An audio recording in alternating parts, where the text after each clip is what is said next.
वैसे rules of procedure and conduct of business in national assembly 2007 ये rule 31 कहता है कि आप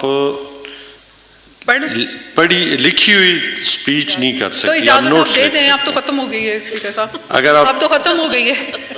वैसे मैं आपकी मालूमात के लिए कि आपको पता होना चाहिए कि रूल 31 सब रूल 2 कहता है कि expect with the permission of the speaker a member may not read his speech but may refresh his memory by reference to his notes। तो ये आपकी मालूमात अब मैं पूछ रही हूँ ना, अब बता जी प्लीज जी। चल अब एंड आ गया, अब एंड आ गया, आपने पूरी उसके बाद बोले। अच्छा पहले बोल देते उनका मतलब।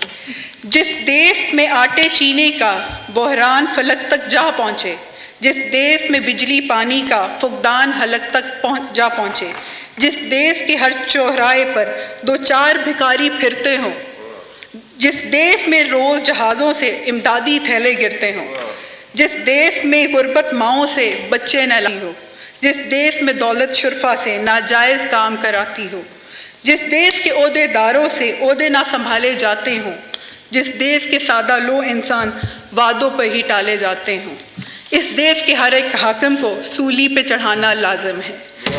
जनाब स्पीकर, आखिर में मैं इतना ही कहूँगी कि गुज़श्ता 3 साल में हुक्मरान तबके की कारकर्दगी देख के एक चीज़ साबित हो गई कि ये लोग सर से पाँव तक एक सिलेक्टेड झूठा मुजस्मा है।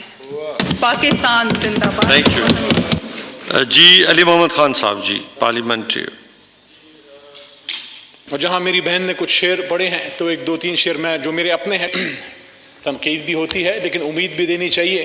और उम्मीद क्या है, वो ये है कि हाँ आज फिर जीने को मन करता है, कुछ करने को मन करता है। हाँ आज फिर जीने को मन करता है, कुछ करने को मन करता है। वो जुल्फ की घनी छाँव, वो आंचल का लहराना, फिर थोड़ा सा मुस्का के फिर आंख का चुराना।